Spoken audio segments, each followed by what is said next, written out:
ladies and gentlemen, the 46th President of the United States of America, Joseph Robinette Biden,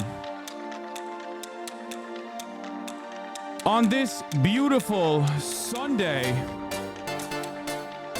on July 21st, 2024, has chosen to drop out of the race.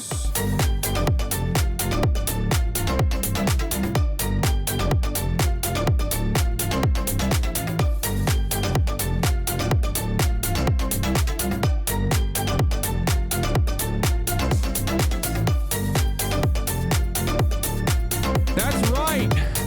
I fucking told you. I told you this shit would happen.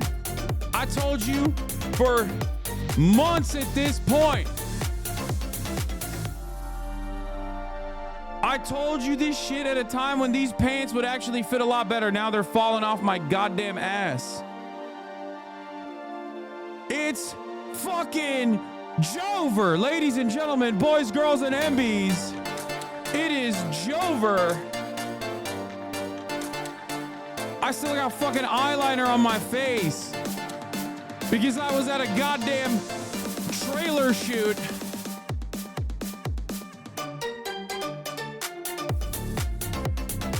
It's Sunday Fun Day, baby.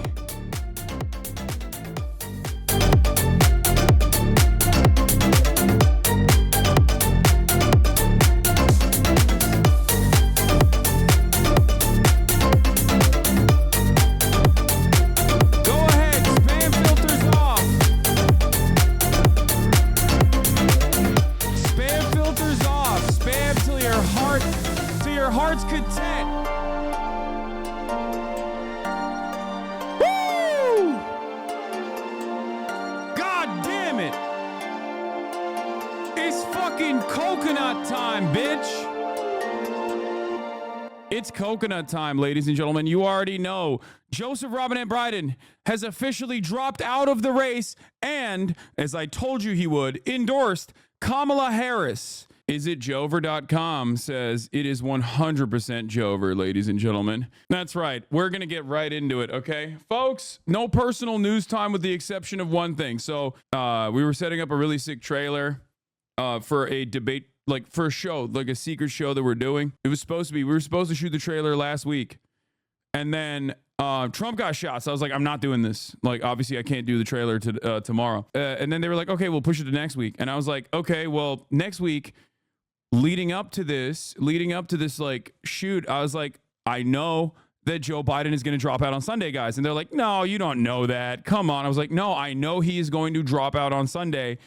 Like, I'm telling you right now, I can't be there. Like, they were like, oh, we set up a green screen for you. I'm like, you don't understand. I'm going to be fucking live for like 8 hours minimum, possibly 12 after this. As soon as I found out, March went, oh no, I was putting on my fucking stupid ass emo makeup on, having a grand old time, not having a care in the goddamn world. And March, who's also helping produce the show, points to me and goes, oh no. And I got the first text message from Austin, as a matter of fact. Austin Show was the first person to actually text me, it's JOEVER.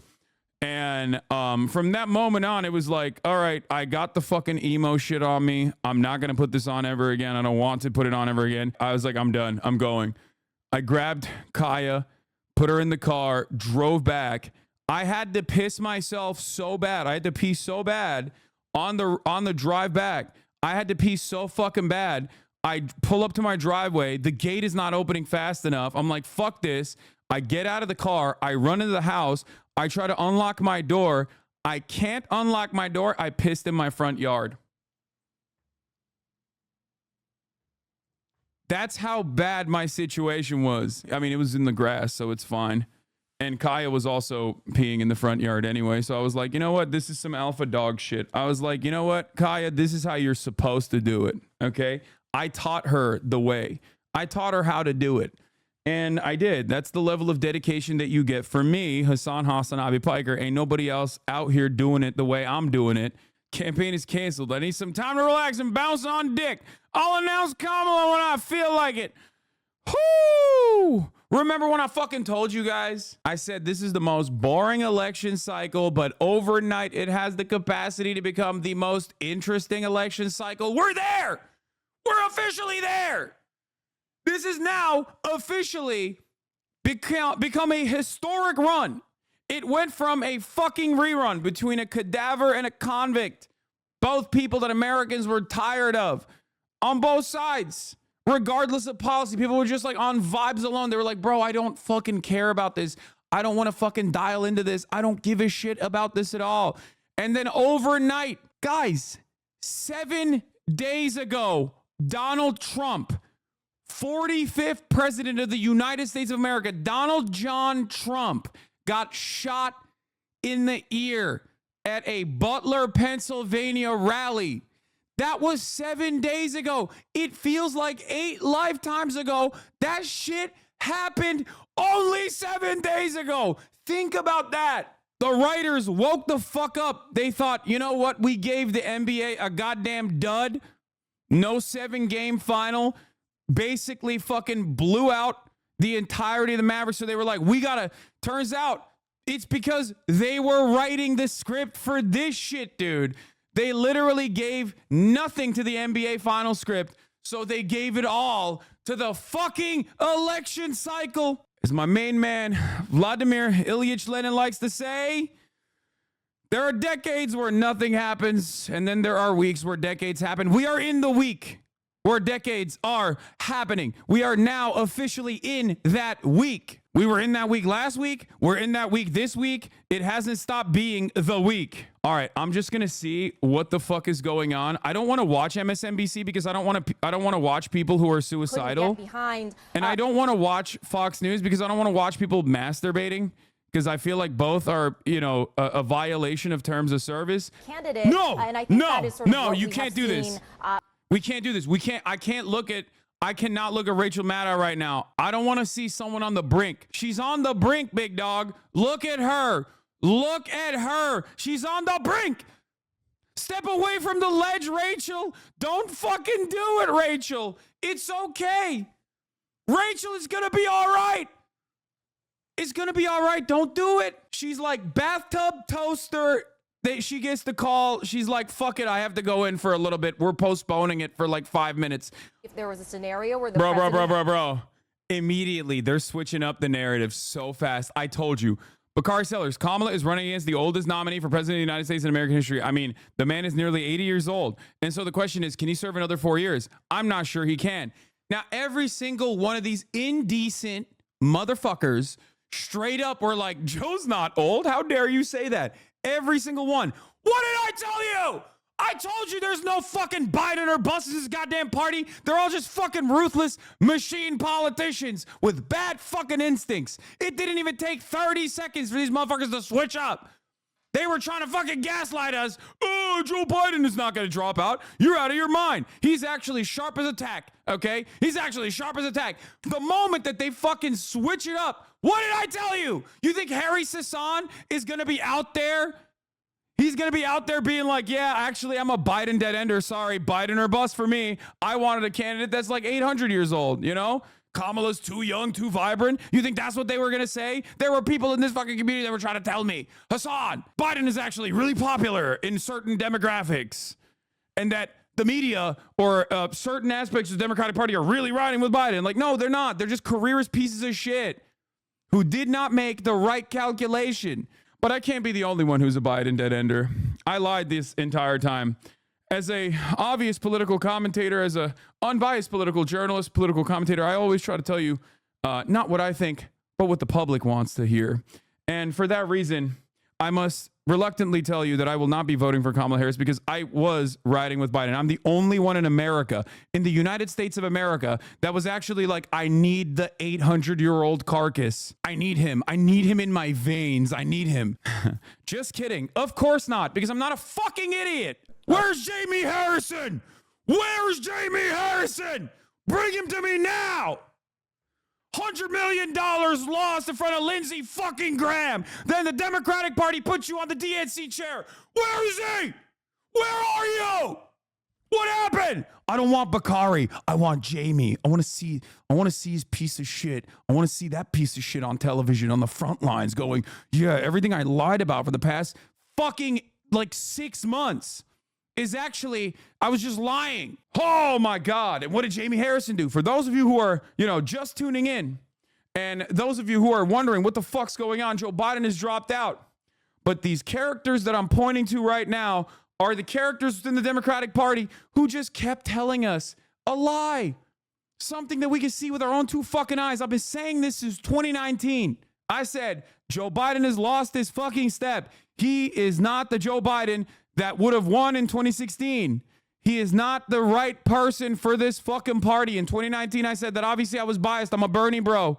I was a Bernie or buster. I was busting for Bernie pretty fucking hard. That was one of the reasons. But there was a very valid reason not to put Joe, because he was going to drop the incumbent advantage come 2024 because he was too fucking old in 2019. People knew he was old in 2019, but the media gaslit us. The media kept telling us, no, this 85-year-old man, this 800-year-old demon is actually running on the best adrenochrome you've ever seen. He's perfectly fine. Nothing is wrong. And then 50 million people watched Joe Biden look like all of our collective grandparents.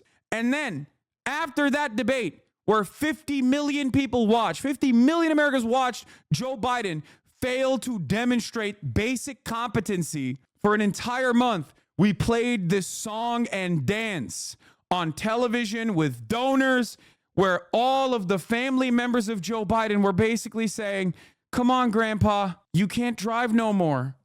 We have to take the car keys away from you, Grandpa. We have to. And he stood by and said, fuck no, I'm driving this goddamn car. If you can't drive a vehicle, you can't drive a nuclear submarine as the commander in chief. One. Number two, the only people in Joe Biden's orbit that obviously wanted him to stay in the race was like Hunter fucking Biden and his immediate family members and like 8 people in the Progressive Caucus. That's it. And Joe Scarborough. Never forget. Joe Scarborough and Mika Brzezinski, Jamie Harrison, the DNC chair, Bakari Sellers, and a couple select few members were the people that were like, no, Joe's good. I'm riding with him. I'm riding with Biden, behaving like Biden dead enders as though he was the best possible choice here. 67% of Democratic Party voters were like, we have to swap Joe out. 67%. 70+% of the entire country, 70% of independents. The entire nation was like, what are we doing? What the fuck are we doing? You should have known. You should have known when Hillary Clinton came out 3-4 days ago and said, no, Biden should stay in the race. Listen, I get it. You feel like you deserve to be the president. You felt like it was your time in 2016 and you got ritualistically humiliated and refused to learn any lessons from that humiliation. And then you stuck to it. And now it sucks because there's another woman. There's another woman with a likelihood of possibly winning the presidency, as a matter of fact. And those words are never going to be Madam President Clinton. If it happens, it's going to be Madam President Harris. It's going to be Kamala Harris. And that probably just stings you right in the fucking heart. Every time you think about that, you're like, ah! And you deserve it because you're a bad person. Hillary Rodham Clinton, you are a bad person. You brought Donald Trump upon this nation for 4 fucking years. Your incompetence, you and you alone, and all of those in your immediate fucking circle is responsible for Donald Trump. They did the Pied Piper strategy. They propped up Donald Trump. They said Donald Trump would be the best possible person to run against, and Donald Trump defeated you. Your instincts were so bad. You're like, Wisconsin, I don't need to go there. Why the fuck would I go there? You know what I mean? Blue wall my ass. And for a moment, I thought this was a rerun, that this election cycle was seemingly a rerun. Bad candidate that many people are not enthusiastic about going up against an unknown entity in 2016, but a known entity now. But I told you, it was like, this is not a 2020 rerun. This is a 2016 rerun. We have a person who's gripping on when everyone else is reading the fucking room and recognizing that this situation is untenable. This is not good. It's not good at all. It's so funny how the moment the money stops coming from the donors, they switch on Biden. It wasn't just the donors, but unfortunately for all of us, the only way to get these fucking assholes to do anything is through the donors. Okay. Is HASAN okay? Of course he's okay. He's going to be the most loyal Fedayeen for Kamala Harris. A lot of these guys who openly said, no, I'm riding with Biden. I'm riding with Biden. You guys are wrong. They are all going to immediately turn around and, of course, endorse Kamala Harris. They're going to advocate for Kamala Harris. Of course they are, because they want to be party loyalists. I told you, no one in this goddamn nation was going, I'm voting for Biden because I like Biden and Biden alone. He is so charismatic. I love his policies. I love his legislative agenda. No one was doing that. That is precisely the reason why Biden was actually getting outcompeted with down ballot candidates. In key states, he has to win. Arizona, Nevada, Georgia even. Like everywhere in the country, Biden was like getting outperformed by fucking Amy Klobuchar. Do you have any guesses for who Harris will choose as her VP? White man. One of the whitest men you can find, okay? One of the whitest, most straight men you can find, okay? Not even like a little gay, not even a little zesty. You can't even have someone like maybe a little zesty. It just has to be like, it's like a rerun. Barack Obama's perfect counter was like a racist, goofy white guy, Joe Biden.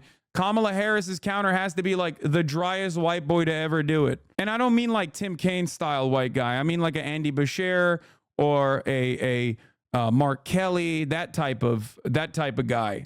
Okay. If there's a cop dome, that actually fucking works even better. Mark Kelly does have the cop dome, the cop phrenology. JB Pritzker is great, but I don't think that'll be the case. But I do love, I like JB Pritzker. We need a tubby man. We need like a big rotund boy. We need to bring back big boys. I mean, look at this, bro. Draw dropped at this pic of Bashir's family. Bro, that's what I'm talking about. Motherfucker looks related, dude. And I don't mean just with his parents. No, Bashir is actually pretty solid. You said a white man for vice, but I'm trying to think Buttigieg is up there and the gay thing might make it hard. Nah, I don't even think Pete Buttigieg like reads as gay. I think Pete Buttigieg is just like not very likable. He's too much of an elitist. And Kamala Harris is already like got that. You need a salt of the earth type dude, okay? You don't need a guy who is basically like gay and a little bit more charismatic JD Vance. What about Josh Shapiro? I think Josh Shapiro is too green. Pennsylvania is a key state, and he actually outperforms Biden on some of the polls. He has like almost a 10-point lead on Donald Trump if he was at the top of the ticket. Obviously, those are like one-off polls. There's not a lot of those polls. There's a unique, like he would clear Pennsylvania. It'd be a lock. Having said that, however, he is a lesser known entity in the Democratic Party. So I don't know about Josh. You know who I think should be Kamala Harris's running mate? Joe Biden. And if Joe Biden is not interested in the vice presidential position, then it should be Jimmy Carter. And if it's not Jimmy Carter, we should just find the oldest possible person we can. Why not? Fuck it. YOLO. You know, it seems like that was fine. Yeah, reach across the aisle. Get Dick Cheney to be your VP. He has a lot of experience in that field anyway. You know, in the letter that he sent, he said he is going to focus the rest of his term on making sure that he is finishing out the rest of the first term as well as he can, and really focusing on really just doing the duties of the presidency. What he didn't say there. Do the right thing, Brandon. Cut all aid. Put BDS on the map, Brandon. Do it. Netanyahu fucked you over. He fucked you over. You bear hugged him. He was a fake friend. Okay? Take that phone call when he comes in to the American Congress. His arrest warrant should be out by then. Coordinate with the ICC. Get that arrest warrant application to go through and then arrest his ass. I swear to God, dude. I swear to God. I will door knock for Kamala Harris. I will go around the nation. I will tell every single person to vote for Kamala Harris if this happens. It's not going to happen, but if it did, that would be pretty cool. You worked inside the Biden White House. What's your reaction to this news from the president? You know, it's an incredible amount of, we kind of thought the this was coming. DNC chair blocked me. Gosh, Oh, it's damn. still so sad, right? I mean, Joe Biden is this American hero. He's such a patriot. It's not sad. Saved us from Donald Trump. No 4 one years is ago sad. if you're a Democrat. Literally And not a single person is sad. Hunter Biden, sorry. Hunter Biden is sad. His ass ain't getting a pardon. Oh, no. Oh, his ass is going to federal prison, big dog, okay? That's the one guy who's sad right now, and he can suck me. I was a big Hunter Biden advocate for the longest time until I saw his fail son ass in the fucking White House, attending meetings with the fucking staffers, sitting side by side with Joe Biden, being like, nope, nope, please keep running, Pop Pop. Please keep running, Papa. Bitch ass. If Republicans try to run the gambit of being like, we're going to sue to make sure that like Kamala is not on the ballot before the convention even happens, the entire nation will collapse on them. Do you understand me? That was one of the many reasons why I said there's no fucking way that they're going to like try and hold this up in the court system. They can try. They can try because they're panicking right now. That is the worst possible thing that they can do. Why is that the worst possible thing they can do? Because that feeds into they want to end democracy. They have no respect for democracy narrative. That's the angle. Oh, really? The convention didn't happen, and that's how scared they are that they can't run a normal race. So they're going to try and do like the exact same thing that they did last time, like with January 6th when they tried to do false electors, when they wanted to like do some weird court process to undermine the will of the people. Really? How about you fight on November 5th? How about you fight in November? Why are you trying to fight in the fucking court process? It's the easiest messaging dub of all time. Mike Johnson called it illegal. These fucking pieces of shit in the Republican Party, they have the audacity. They're like, oh, sorry, you can't do that? Fuck you mean you can't do that? There's no procedure that is actually was put into motion. You can cry until you have no more tears left. Oh, 14 million primary voters who cast their ballots for you. Am I right? You're fucking them over. Suck my dick, dude. Your account's called End Wokeness. Keep crying, okay? These are the types of people who like imagine trans people in their minds and then fucking have an aneurysm, okay? These are not serious people. Get the fuck out of here. Keep crying, dude. Oh, it's so beautiful. It's so wonderful. It's so brilliant. Oh, my Lord. They're chirping so hard because they know that Biden was a weak candidate. And they know that anyone that's like even remotely competent is actually going to be a stronger candidate than the fucking carcass. It's very important that Kamala Harris stays strong on her messaging, sticks to issues, and actually says like, look, you know, we are continuing this progressive agenda. It's bold. We are not letting the Republicans ruin democracy. We're not letting Donald Trump become a dictator on day one. None of that. We're also restoring reproductive rights for everyone in this country. We're going to do that. We're going to fight tooth and nail. Okay. We're going to claw back those civil liberties that the Republican Party tried to take away from you. Joe Biden said, my fellow Democrats, I have decided not to accept the nomination and focus all my energies on my duties as president for the remainder of my term. Verbatim what I told you he was going to say. My very first decision as the party nominee in 2020 was to pick Kamala Harris as my vice president. And it's been the best decision I've made. Today, I want to offer my full support and endorsement for Kamala to be the nominee of our party this year, Jack. Cut the malarkey, Democrats. It's time to come together and beat Trump. Let's do this. Let's do this. Thank you, thank you, thank you. Watch me. I'm going to finish the job. I'm going to finish the job, Jack. Thank you, thank you, thank you. Here's the deal, Jack. Anyway, I shouldn't say that. In a phone call with CNN minutes after Biden announced his exit from the 2024 race, former President Trump responded, he's the worst president in the history of our country. He goes down as the single worst president by far in the history of our country. Oh, dude. Oh, he is coping. He's worried. He's panicked. He's fucking panicking, dude. Come on, dog. He's panicking hard. You know, his entire fucking campaigning strategy is just dust now, okay? They had it. They were like, he's the perfect person to run against. If there's one Democrat we could easily fucking beat, it's motherfucking Joe Biden. And now they got to cast aside all those campaign ads. They have to toss them. They have to restart. Woo! Everything that the RNC did, everything that they did, they tried to, on the last second, swap to like a unity message. They tried to make it seem like, they weren't attacking Joe Biden. Donald Trump mentioned Joe Biden by name like once or twice and just kept saying this administration. All of that is still hollow. It's still gone. It's JOEVER for them. It's freaking JOEVER for them, baby. Let's check in on Donald Trump, who is definitely not mad right now. Let's see what he had to say. Crooked Joe Biden was not fit to run for president and is certainly not fit to serve and never was. He only attained the position of president by lies, fake news, and not leaving his basement, which is a cell phone, by the way. That is, you're owning yourself. You're saying that a cadaver basically was on a stretcher the entire time and stretched his way into the presidency against you, the powerful being that you are, supposedly. Just a reminder for that. Also, what happened to unity, sir? Where's the unity? All those around him, including his doctor and the media, knew that he wasn't capable of being president, and he wasn't. And now, look what he's done to our country with millions of people coming across the border, totally unchecked and unvetted, many from prisons, mental institutions, and record numbers of terrorists. I suspect that if there is any narrative damage that is the most significant to the re-election campaign, to the election campaign now, of Kamala Harris, it was done by Joe Biden at the last minute when he tried to pull this fucking right-wing Donald Trump's own border policy agenda.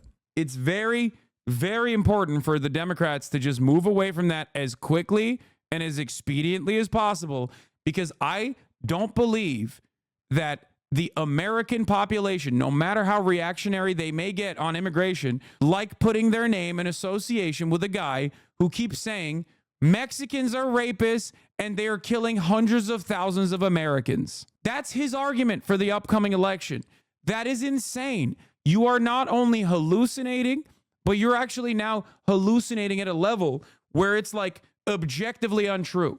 He's like, hundreds of thousands of Americans are being murdered by undocumented migrants every year. That's what he was saying. And it's such an insane thing to say that if someone counter messages against that and goes, you're out of your mind, that is objectively untrue, empirical evidence suggests, like, there's no data for this. Data actually shows the exact opposite, that undocumented migrants are responsible for less crimes per capita than natural born U.S. citizens. Okay. And they keep hammering that in, and they keep trying to explain to people what the process in which the deportation of 10 million plus people living on U.S. soil right now would look like, and how similar that is to Nazi Germany. Americans will move away from that. Americans will go, okay, that's a little bit gross.